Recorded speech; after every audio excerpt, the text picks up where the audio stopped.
தமிழ்நாட்டில் வந்து ரீல்ஸ்க்கோ ரியாலிட்டிக்கோ வித்தியாசம் தெரியாத வந்து ஒரு தமிழக அரசு வந்து எடுத்து செல்கிறார்கள். நீங்கள் இன்னும் வந்து இத்தனை நாட்கள் ஆகி நாங்கள் இந்த திட்டங்களை புதுதாக செய்திருக்கிறோம், புதுசாக நாங்கள் கொண்டு வந்த திட்டம் அப்படின்னு இது வரைக்கும் ஒரு திட்டம் கூட செய்யலை. ஸ்டிக்கர் ஆட்சியம் சோஃபா ஆட்சியம் தான் வந்து இன்றைக்கு நம்ம தமிழ்நாட்டில் வந்து நடந்து வருகிறார்கள். ஆனால் அதை ஒரு நாளும் அவர்கள் ஒப்புக்கொள்ளாமல் இன்றைக்கும் திமுக தான் காரணம், திமுக தான் எங்களை இந்த மாதிரி பண்ணுறாங்க, திமுக தான் எங்களை அந்த மாதிரி பண்ணுறாங்க. சரி, ஆட்சிக்கு வர்றதுக்கு முன்னாடி நீங்கள் இந்த மாதிரிலாம் பேசுனீங்க, பொதுக்கூட்டத்தில் பேசுனீங்க.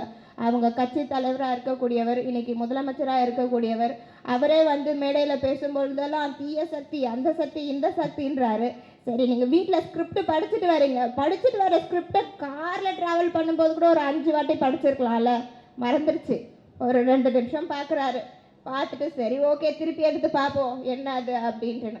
ஒரு முதலமைச்சர் அவர்கள் அவர் வெற்றி பெற்ற தொகுதியில் நன்றி சொல்ல போனால் அந்த இடத்துல பொதுமக்கள் அவர்களுக்கு வாக்களித்ததுக்காக நன்றி சொல்லிட்டு அந்த பொதுமக்களுக்கு என்ன திட்டங்களை செய்ய போகிறோம் அப்படின்றத எடுத்து வைக்கக்கூடியதான் ஒரு நல்ல தலைவரோ ஒரு நல்ல முதலமைச்சரோ. இதே நம்முடைய திராவிட முன்னேற்ற கழகத்தின் தலைவர் அவர்கள் கொளத்தூர் தொகுதியில் போலிங் முடிஞ்சு எலெக்ஷன் டேட்டு ரிசல்ட் வந்த மறுநாளே வந்து கொளத்தூர் தொகுதியில் வந்து நன்றி சொல்ல போனாங்க. ஆனால் எந்த ஒரு விமர்சனமோ எந்த ஒரு எதுவுமே வைக்காம பொதுமக்களை பார்த்து நன்றி மட்டுமே தெரிவித்து வந்தவர் நம்முடைய கழக தலைவர் அவர்கள். அரசியல் நாகரிகமே என்ன என்று தெரியாமல், அரசியல் எப்படி செய்யணும் என்று தெரியாமல் இன்றைக்கு தமிழ்நாட்டில் உட்கார்ந்து சோஷியல் மீடியாவில் மட்டுமே அரசியல் செய்யக்கூடியவர்கள் தான் இந்த தற்கூரி கூட்டங்கள் என்று சொல்லலாம். இன்றைக்கு பார்த்தீங்கன்னா விர்ச்சுவல் வாரியர்ஸ் அப்படின்னு சொல்கிறாங்க. அவர் முதலமைச்சர் அவர்கள் வந்து பேசும்போது சொல்கிறாங்க விர்ச்சுவல் வாரியர்ஸ் தான் எங்களுக்கு எல்லாமே அப்படின்னு சொல்லிட்டு. இந்த விர்ச்சுவல் வாரியர்ஸ் கிட்ட நான் கேட்குறேன், ஏன்ப்பா விர்ச்சுவல் வாரியர்ஸ்களா உங்களுக்கு மண்டையில் எதனா இருக்குதா? ஒரு கண்டென்ட்டு போடுறீங்க, போடுற கண்டென்ட்டு எது உண்மை எது பொய், எது போடணும் எது எல்லாம் கிடையாது. நாங்கள் விர்ச்சுவல் வாரியர்ஸ், நாங்கள் போடுவோம், என்னன்னா போடுவோம், எப்படின்னா போடுவோம். என்ன பண்ணுறீங்க அப்போது? இந்த விர்ச்சுவல் வாரியர்ஸை வச்சு தமிழகத்தில் இது ஒன்றும் திரையில் வர படம் கிடையாது. 3 ஹவர் வந்து பார்த்துட்டு கை தட்டிட்டு வெளியில் வந்துட்டு ரெவ்யூ பண்ணிவிட்டு படம் நல்லா இருந்தது, இவங்க நல்லா நடிச்சிருந்தாங்க, அவங்க நல்லா நடிச்சிருந்தாங்க. இது தமிழ்நாடு ஒவ்வொரு மக்களுடைய வாழ்வாதாரம், வாழ்க்கை, அதே போல் இருக்கக்கூடிய முன்னேற்றங்கள். இதில் வந்து நீங்கள் விர்ச்சுவல் வாரியர்ஸ் சோஷியல் மீடியாவில் உட்காந்து என்ன பண்ணுவீங்க? இது வரைக்கும் அவங்க வெற்றி பெற்று ஒவ்வொரு தொகுதியில் இருக்கக்கூடிய எம்எல்ஏக்கள் எத்தனை பேர் பொதுமக்களை பார்த்து அவங்க கோரிக்கைகள் என்னன்னு கேட்டிருப்பாங்க, என்ன திட்டங்கள் கொண்டு வந்திருப்பாங்க? இது வரைக்கும் அமைச்சர்கள் அவர்கள் வந்து துறை சார்ந்த ரீதியாக வந்து போய் வந்து ஆய்வு கூட்டங்கள் மேற்கொள்கிறாங்க, துறை சார்ந்து மீட்டிங் போடுறாங்க. அது தாண்டி நீங்கள் ஒரு கட்சி அமைப்பு சார்பாக பொதுமக்களை எந்த இடத்துல பார்த்துருக்கீங்க? பொதுமக்கள்கிட்ட எந்த இடத்துல பேசியிருக்கீங்க? அவங்க கோரிக்கைகள் என்னன்னு கேட்டிருக்கீங்க?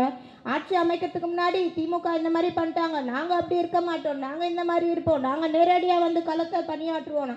எந்த இடத்துல நீங்கள் இது வரைக்கும் நீங்கள் களத்தில் பணியாற்றி இந்த திட்டங்கள் வந்து ஒரு சின்ன ஒரு பம்பு சொல்லுங்கள், எங்களுக்கு வந்து இந்த இடத்துல பொதுமக்கள் வந்து பம்பு கேட்டாங்க, நாங்கள் வந்து துறை சார்பாக வந்து இந்த இடத்துல பொதுமக்களுக்கு பம்பு போட்டு கொடுத்தோம் அப்படின்னு. அதுவே இன்னும் எதுவே பண்ணல. ஒவ்வொரு துறையிலையும் ஒவ்வொரு அமைச்சர்கள் இருக்கிறாங்க, அந்த அமைச்சருக்கு பதிலாக வந்து யாரோ போயிட்டு வந்து கோட்லாம் போட்டுட்டு இன்ஸ்பெக்ஷன் பண்ணுறாங்க. இது எந்த நாட்டில் நடக்கும், எந்த நடைமுறையில் நடக்கும்? இது வரைக்கும் திமுக கடந்த 5 ஆண்டு காலம் ஆட்சியில் இருந்தாங்க. இந்த 5 ஆண்டு கால ஆட்சியில் வந்து துறை சார்ந்த அமைச்சர்கள் தவிர்த்து வேற யாராவது ஆய்வுகள் மேற்கொண்டிருப்பார்களா? வேற யாராவது ப்ரெஸ் மீட் பண்ணியிருப்பாங்களா? எந்த ஒரு பொறுப்பாக இருந்தாலும் சரி, அது பாசிட்டிவோ நெகட்டிவோ அந்த துறை சார்ந்த அமைச்சர் தானே அதை பார்த்தாங்க, அதை பற்றி பேசினாங்க. இன்றைக்கு ஒரு மருத்துவமனையில் வந்து அவங்க அணியில் இருக்காங்கன்னு கோட் போட்டுட்டு போய் பார்க்குறாங்க, அது எந்த வகையில் சரி? அதுக்கப்புறம் அதுக்கு ஒரு எக்ஸ்ப்ளனேஷன், அதுக்குள்ளே அந்த விர்ச்சுவல் வாரியர்ஸ்லாம் வந்துடுவாங்க உடனே சோஷியல் மீடியாவில் ஃபைட் பண்ணுறதுக்கு. இது வந்து ஒவ்வொரு தமிழ்நாட்டில் இருக்கக்கூடிய ஒவ்வொரு குடிமகனின் வாழ்க்கை, அடுத்த தலைமுறையினோட எதிர்காலம், அடுத்த தமிழ்நாடுடைய ஒவ்வொரு நபருடைய வாழ்க்கை இதில் இருக்கிறது. இதை வந்து இன்றைக்கும் ஆட்சி பொறுப்பேற்று இத்தனை நாட்கள் ஆன பிறகோ, சட்டத்தை அமைத்த பிறகோ இன்றைக்கும் அவர்கள் பொறுப்பில்லாமல் திமுகவை குற்றச்சாட்டு சொல்லி திமுகவை வந்து குறை சொல்லியிருக்கிறார்கள். ஆனால் அவர்கள் என்ன செய்கிறார்கள் என்று இதுவரை அவர்கள் வந்து அவருடைய கவனத்துக்கே வந்து எடுத்து போகவில்லை. நேற்று மதிப்புக்குரிய ஆதவ அர்ஜுனா அவர்கள் வந்து பேசுகிறாங்க, நாங்கள் இதை பண்ணிடுவோம் அதை பண்ணிடுவோம், எதை வேணால் பண்ணுங்க, திமுக காரனை என்றைக்குமே உங்களால் அசைக்கவே முடியாது. என்றைக்கா இருந்தாலும் கருப்பு சிவப்பு கொடி பறக்க தான் செய்யும் தமிழ்நாட்டில். கருப்பு சிவப்பு கொடி இல்லை அப்படின்னா தமிழ்நாட்டில் தமிழருக்கோ தமிழ் இனத்திற்கோ இன்றைக்கு ஒரு முன்னிலையே இருந்திருக்காது. அதை நாங்கள் தைரியமாக மார்த்தட்டி ஒவ்வொரு இடத்துலையுமே சொல்லுவோம். அதை வந்து நீங்கள் மைக்கில் மட்டும் பேசுறதை விட்டுட்டு பொதுமக்களை வந்து உங்கள் சட்டமன்ற உறுப்பினர்களெல்லாம் நேரில் ஃபஸ்ட்டு பார்க்க சொல்லுங்கள். அதுக்கப்புறம் களை பண்ணி ஆற்ற சொல்லுங்கள். ஒரு 2 ஹவர் 3 ஹவர் வெயிலில் நின்று இன்ஸ்பெக்ஷன் பண்ண சொல்லுங்கள் ஃபஸ்ட்டு. அதுவே இன்னும் யாருமே பண்ணலை, எதுவுமே பண்ணலை. சும்மா திமுகவை குறை சொல்கிறது, இல்லைனா விர்ச்சுவல் வாரியர்ஸை விட்டு எல்லாரையும் அட்டாக் பண்ணுறது. ஃபஸ்ட்டு இந்த விர்ச்சுவல் வாரியர்ஸ் எல்லாம் வெளியில் இருந்து எடுத்துகிட்டு வந்து அவங்கள எல்லாரும் களை பண்ணி ஆற்ற சொல்லுங்கள். சோஷியல் மீடியானால இது எதுவுமே ஆக போகிறதில்ல.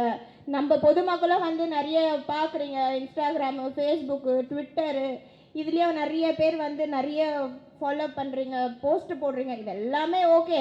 அட்லாஸ்ட் என்ன நம்மளுக்கு முக்கியமானது? பொதுமக்களோட நலமோ, பொதுமக்களோட பாதுகாப்போ, பொதுமக்களோட முன்னேற்றமோ, இது 3 தான் நம்மளுக்கு ரொம்ப முக்கியம். இந்த 3யுமே வந்து இது வரைக்கும் இன்றைக்கு ஆட்சி அமைத்திருக்கக்கூடியவர்கள் எந்த ஒரு முன்னெடுப்பும் எடுக்கவில்லை என்பது தான் நிதர்சனமான உண்மை. கடந்த 5 ஆண்டு காலங்களில் எவ்வளோ திட்டங்கள் கொண்டு வரப்பட்டிருந்தது, எவ்வளோ திட்டங்கள் வந்து செயல்படுத்தப்பட்டிருந்தது. இன்றைக்கு பார்த்தீங்கன்னா இந்த திருவிக நகர் தொகுதிக்கு உட்பட்டு இங்கே இருக்கவங்க வந்து சொல்கிறாங்க, திருவிக நகரில் ஒன்றுமே பண்ணலை அப்படின்ட்டுன்னு. அப்படி இருந்தால் அவங்களுக்கு தான் ஒன்றுமே தெரியல அப்படின்றது அர்த்தம்னு நினைக்கிறேன். பூனை கண்ணை மூடினா உலகமே இருந்துருச்சுன்னு சொல்லுவாங்க. அந்த மாதிரி அவங்க கண்ணு மூடி இருக்கு பல. கொஞ்சம் கண்ணை திறந்து ரோட்டில் வந்து எவ்வளோ திட்டங்கள் இருக்குது, எத்தனை இடத்துல வந்து விளக்குகள் வந்து பளிச்சுன்னு இருக்குது, எந்தெந்த இடத்துலலாம் பொதுமக்கள் பயன்பெற்றிருக்கிறாங்க அப்படின்றத வெளியில் வந்து கொஞ்சம் பார்க்குமாறு கேட்டுக்கொண்டு, திமுக அப்படின்றத வந்து ஆளுங்கட்சியாக இருக்கக்கூடியவர்கள் வந்து எந்த அளவிற்கு விமர்சிக்கிறார்கள், எந்த அளவுக்கு குறை சொல்கிறார்கள் அப்படின்றத ஒவ்வொரு நாளுமே பார்த்துட்ருக்கோம். ஆனால் இன்றைக்கு திராவிட முன்னேற்றம் கழகம் இல்லை என்றால் தமிழ்நாடே இல்லை என்பது தான் நிதர்சனமான உண்மை. நம்முடைய கழக தலைவர் அவர்கள் மிசா போராட்டத்தில் ஈடுபட்டு சிறை அடைக்கப்பட்டு அந்த சிறையில் எவ்வளோ துன்பம் அடைந்திருக்கிறார் அப்படின்றது வரலாற்றில் இன்றைக்கும் பேசக்கூடிய ஒரு பொருளாக இருக்கிறது. இன்றைக்கு நம்முடைய முத்தமிழறிஞர் கலைஞர் அவர்களின் பிறந்த நாளை கொண்டாடுகிறோம். முத்தமிழறிஞர் கலைஞர் அவர்கள் இல்லை என்றால் தமிழ்நாட்டில் தமிழ் என்ற ஒரு மொழிக்கு, இனத்திற்கு, இங்கு தமிழ் இருக்கக்கூடிய ஒவ்வொரு தனி நபருக்கும் சுயமரியாதை என்பதே இல்லாமல் போயிருக்கும். இன்றைக்கும் இந்தி திணிப்பு வந்து நம்ம தமிழ்நாட்டில் இருக்குது. ஆனால் இன்றைக்கும் இந்த இந்தி திணிப்பை எதிர்க்கக்கூடியவர்கள் திமுக காரர்கள் தான். மாண்புமிகு தமிழ்நாடு முதலமைச்சர் அவர்கள் ஆட்சி பொறுப்பில் கடந்த முறை ஏற்ற பொழுது, இன்றைக்கு கழக தலைவராக இருக்கும் பொழுதும் சரி, ஆட்சியில் இருந்தால் ஒவ்வொரு துறை சார்ந்த ஒரு முன்னெடுப்புகளை எடுப்பார்கள். எதிர்க்கட்சியில் இருந்தால் கழகத்தில் சார்பாக கொள்கையில் இறுகப்பட்டு இருப்பார்கள். இன்றைக்கு முத்தமிழறிஞர் கலைஞர் அவர்களை நினைவு கூறும் வகையில் இந்த பிறந்தநாள் நிகழ்ச்சி கொண்டாடப்படுகிறது. முத்தமிழறிஞர் கலைஞர் அவர்களால் மட்டும்தான் இன்னைக்கு வந்து ஐடி செக்டார் அப்படின்னா என்ன அப்படின்றதே இந்த தமிழ்நாட்டில் இந்த தொழில்நுட்பம் வந்து முன்னேறி இருக்கிறது. இன்றைக்கு அமைச்சராக இருக்கக்கூடியவர்கள் வந்து ஒரு ரீல்ஸ் போட்டு ஒரு இன்வைட் போடுறாங்க.